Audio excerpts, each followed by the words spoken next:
The night air was thick with summer heat, but young Cassius Clay felt only cold. He stood alone on the 2nd Street Bridge, the Ohio River murmuring beneath him like a restless dreamer. Louisville spread out behind him, in shadows and distant lights, a city that had raised him, celebrated him, and tonight reminded him exactly where he stood. The gold medal hung heavy around his neck, heavier than it had ever felt in Rome, heavier than any punch he had ever thrown or received. Just hours before, the world had seemed simple. He was 18 years old, an Olympic champion, the pride of America. The flashbulbs had popped in Rome like tiny explosions of glory, and he had smiled for every single one. He had worn that medal on the flight home, worn it through the airport, worn it walking down the streets of his hometown, where people pointed and whispered and sometimes even clapped. He had worn it into a restaurant on 4th Street, a place with red leather booths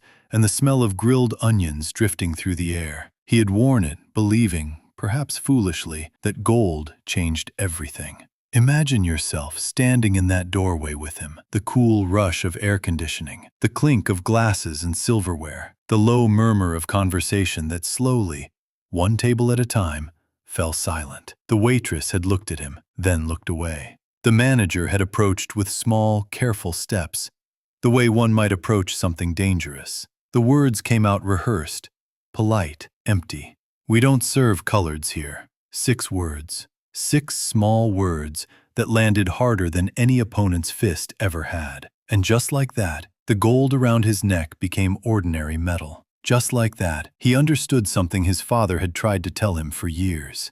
But what exactly did he understand? And what would he do with that understanding?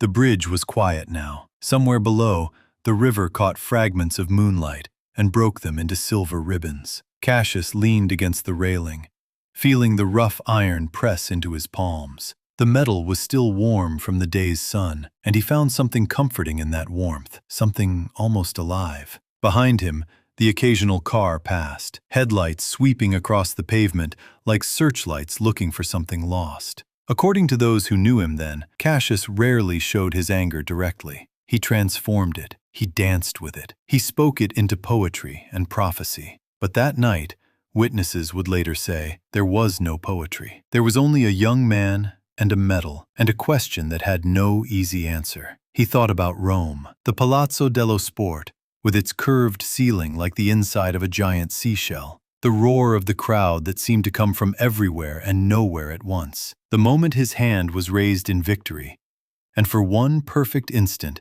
he had believed that he was invincible. He had shadowboxed on the Spanish Steps at dawn, thrown playful jabs at pigeons in the piazza, signed autographs for Italian children who couldn't pronounce his name but smiled at him anyway. In Rome, he had been simply a champion. In Rome, the color of his skin had seemed, if not invisible, then at least irrelevant. Close your eyes now and feel that Roman morning, the cool marble beneath his feet, the smell of espresso drifting from nearby cafes, the way the sunrise painted the ancient city in shades of gold and rose. He had felt, for those few days, like he belonged to the whole world. But the whole world was not Louisville, and Louisville was not Rome. The meal he had been denied was nothing special. A hamburger, perhaps, a glass of Coca-Cola, the kind of ordinary American meal that ordinary Americans ate every day without thinking. But that was precisely the point. He had wanted ordinary.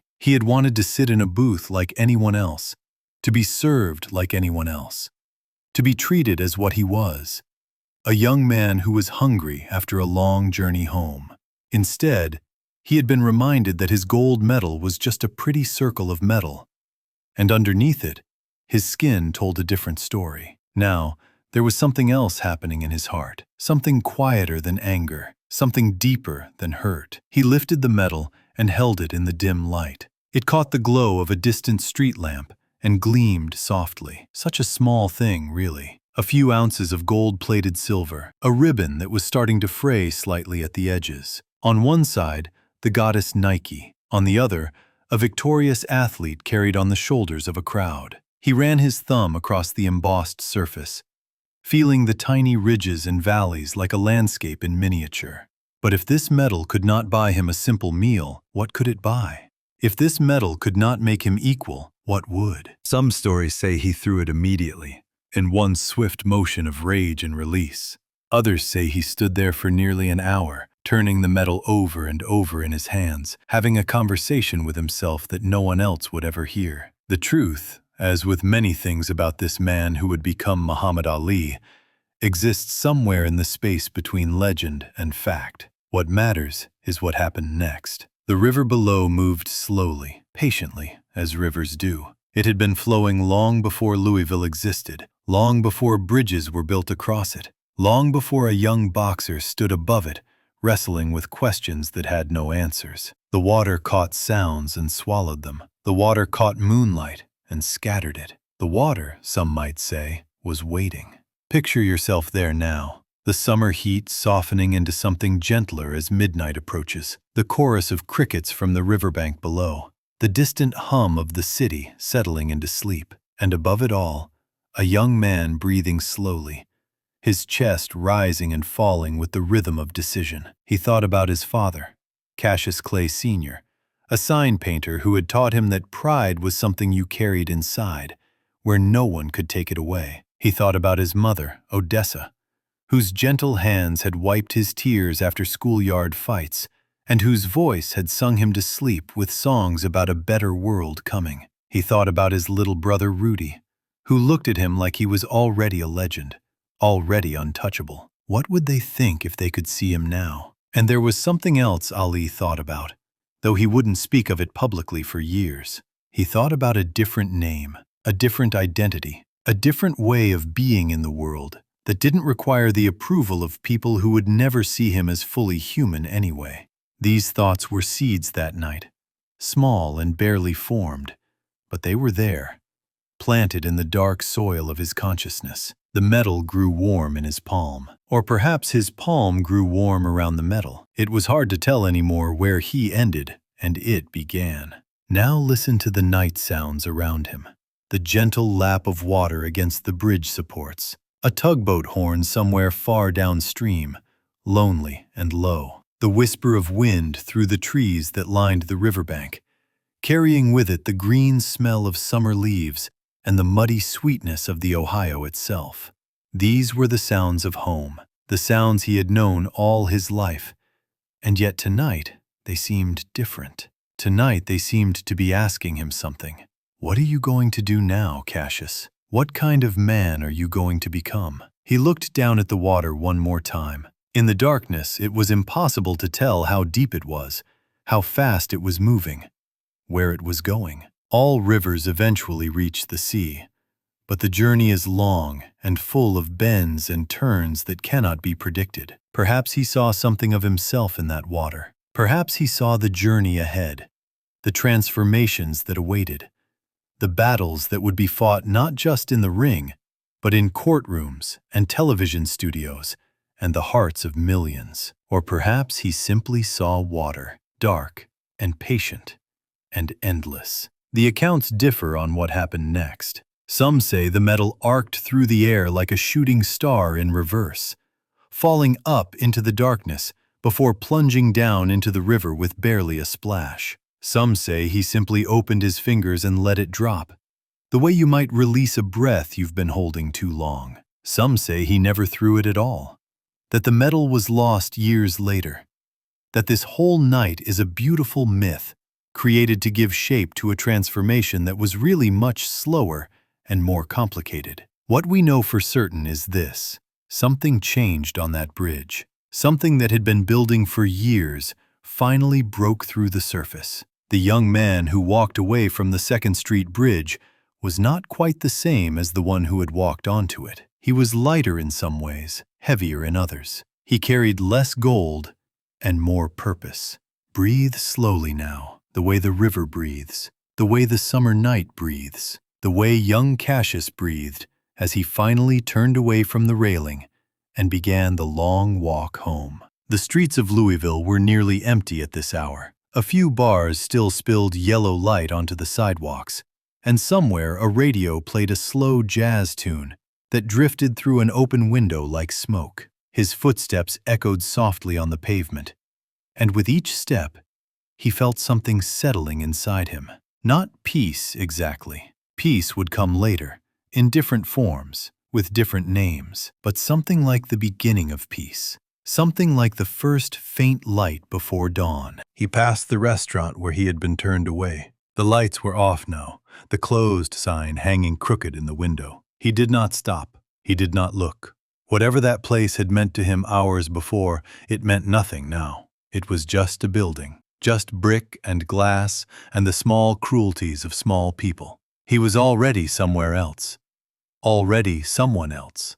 Already becoming. Years later, when interviewers would ask about that night, he would smile that famous smile and tell the story with the flair of a born performer. The details would shift and shimmer depending on the audience, the mood, the message he wanted to send. Sometimes the medal flew heroically into the water. Sometimes it sank like a stone of defiance. Sometimes the story was about anger. Sometimes about awakening.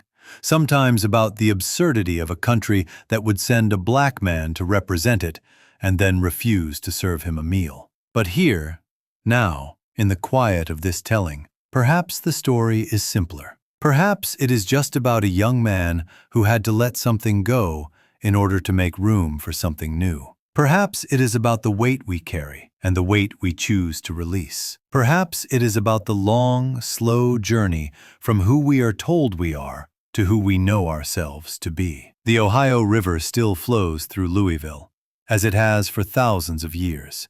If you stand on the 2nd Street Bridge today, you can look down at the water and imagine a gold medal somewhere beneath the surface, buried in silt and time, or perhaps long since carried out to the Mississippi, and then to the Gulf of Mexico, and then to the vast, forgiving ocean, where all rivers eventually merge and all distinctions dissolve. Let your own breathing slow now, matching the rhythm of those ancient waters. Let your thoughts soften like the summer night softening into sleep. Let go, the way young Cassius let go, not out of defeat, but out of transformation. The stars that shone over Louisville that night still shine tonight, scattered across the darkness like a million small possibilities. And somewhere in the space between what happened and what we believe happened, a young man walks home through quiet streets, his neck bare, his hands empty, his future waiting. What did he dream that night when he finally reached his bed? What visions visited him as he slipped from wakefulness into sleep? No one knows. Some doors remain closed. Some moments remain private. Some transformations happen in silence. But when he woke the next morning, he was already different. Already moving toward a new name, a new faith, a new way of standing in the world. The gold medal was gone, but something more valuable had taken its place. Something that could not be given by any Olympic committee. Something that could not be taken away by any restaurant owner, or any law, or any limitation that others tried to place upon him. He had found, in the darkness of that summer night, the first glimmers of his own light. And that light, as the whole world would eventually discover, was brighter than any gold. Sleep now, as the young champion finally slept, with the sounds of the river still echoing somewhere in your dreams. Tomorrow brings new bridges, new decisions, new chances to let go of what no longer serves you. But that is tomorrow. For now, there is only the night and the water and the quiet miracle of transformation.